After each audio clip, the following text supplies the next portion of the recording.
Happy Money Moves Monday, y'all. This is licensed financial professional Chin Richardson coming at y'all on this beautiful Monday, live out of Columbus, Ohio. And I'm super excited for tonight's webinar because I'm talking to health insurance expert Rashad Richardson. He's been in the game, the financial industry game, the healthcare industry game for 10 years.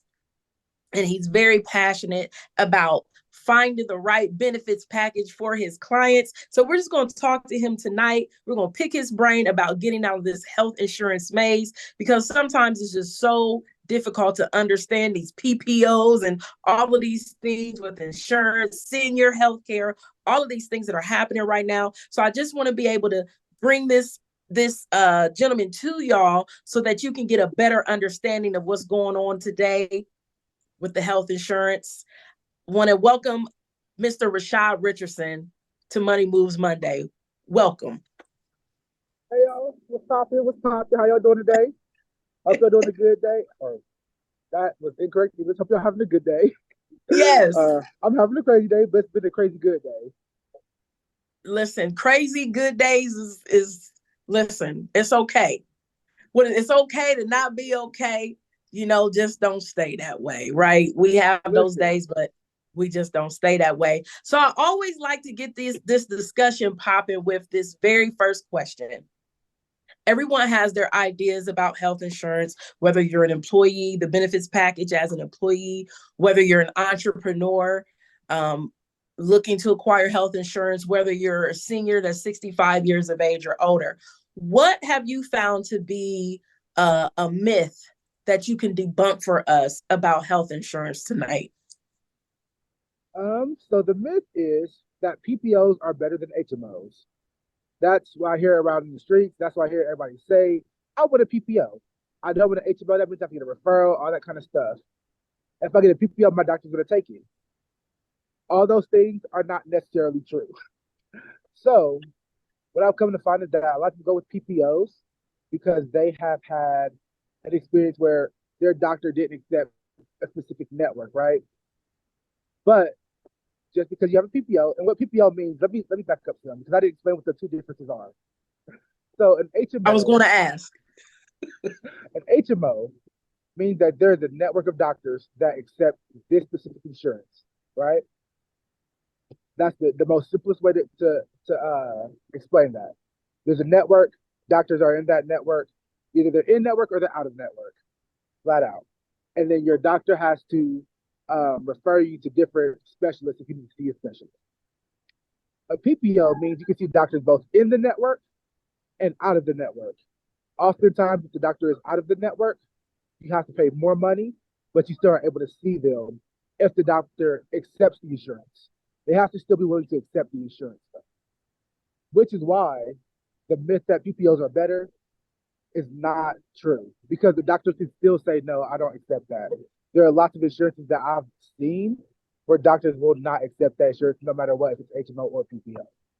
So PPOs are not better, but they just give you more flexibility, but they're also more expensive. HMOs tend to be cheaper, but they're inflexible. Okay. So would you say that a PPO or HMO, let's say you have an employee and they're just getting their health insurance started at this job, and let's say they're making anywhere from about 50K to 75, 85K a year. Does Mm-hmm. it matter at that point? Does it matter how much money you make as far as whether a PPO or an HMO is better? Um, it does not, either way, it doesn't matter how much money you make. I would specifically say before you make a decision like that, go to your doctor, right? Go to your doctor to see if your doctor even accepts that insurance. Because if they're a network, why would you go with the more expensive one? When you go with the cheaper one and have better benefits? Because typically HMOs have more benefits than the PPOs. Okay. So you debunked a good myth as far as PPOs versus HMOs. What's a myth that typically people have about Medicare, about senior Ooh. health care? The biggest myth is that Medicare supplements are better than Medicare Advantage plans. So what I have come into contact with more times than not, people will have what is called a Medicare supplement plan, right? Those are generally between $250, $300 a month that you're paying for that. And that basically covers all of your Part A and Part B expenses. You won't have any copays. There's typically not a deductible. It depends on which type of supplement you have. However, it doesn't cover prescription drugs, and it doesn't cover dental, and it doesn't cover vision, right? So those are still expenses that you'll have to pay for out of pocket unless you have those specific types of coverages added as well. The reason why I say that supplements are a myth, that our Medicare supplements are better than Medicare Advantage plans is a myth, is because when you compare the two dollars for dollars, apples to apples, more times than not, you can get a Medicare supplement plan, or I'm sorry, Medicare Advantage plan for $0 extra. So you just pay your regular Part B, your Part B premium, which is 164 this year, instead of paying the 164 plus the supplement premium as well. And then the Medicare Advantage plans have a maximum out of pocket, right? So what that means is there's only so much that you'll be paying out of pocket per year. A lot of the ones I've seen here in Ohio, the max out of pocket ranges between like $3,400 to like $5,500. Other states are different, but Ohio, that's about the range. And it also covers things like dental, vision, hearing, and prescription drug, which the supplement doesn't cover. Okay. So I wouldn't say one is better than the other. I would say that it just depends on your specific situation. Because Medicare supplements Okay. are really good for folks who are super unhealthy. Let's say you have cancer or like HIV or some kind of like really serious debilitating disease or disorder. You're not going to want a Medicare Advantage because it's not going to cover everything that you have. Where that Okay. Medicare supplement will cover everything as far as your serious health costs. Okay. Okay. That makes sense. So it is not true that Medicare supplement is better than Medicare Advantage. Correct. Okay. Okay. So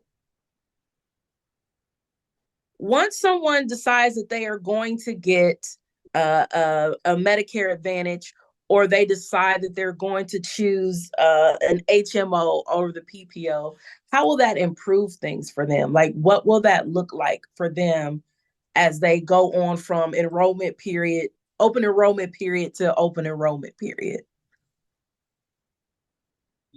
But you cut out a little bit. Can you repeat your question one more time? Yes. So once someone decides that they're going to go with that HMO over that PPO and that Medicare Advantage over that supplement, how are things going to change for them? Like, what does that look like for them? Is there an improvement for them from open enrollment period to open enrollment period? Is it the same? What does that look like? Okay. So I'll say that two things. Two things. Things may not necessarily change. That's the first part. Things may not necessarily change. If you are a healthy person, you decide to go with the Medicare Advantage plan, HMO, PPO, whichever you choose. You're going to save money in the long run because you're healthy. You're not paying any premiums. You're not paying any copays. You're only paying the Part B premium, which everybody pays anyway, unless you have Medicaid or specific types of Medicaid, I should say. If you are an unhealthy person and you decide to go ahead and go with that HMO or PPO, you can find yourself kicked out of your Medicare Advantage plan at some point based on how often you're hospitalized or stay in the hospital. I know a lot of Medicare Advantage plans, once you stay past like 99 days, they'll just cut your services and drop you from the plan. So you should be very sure and very certain before you make that decision because making the incorrect one can adversely affect your finances greatly.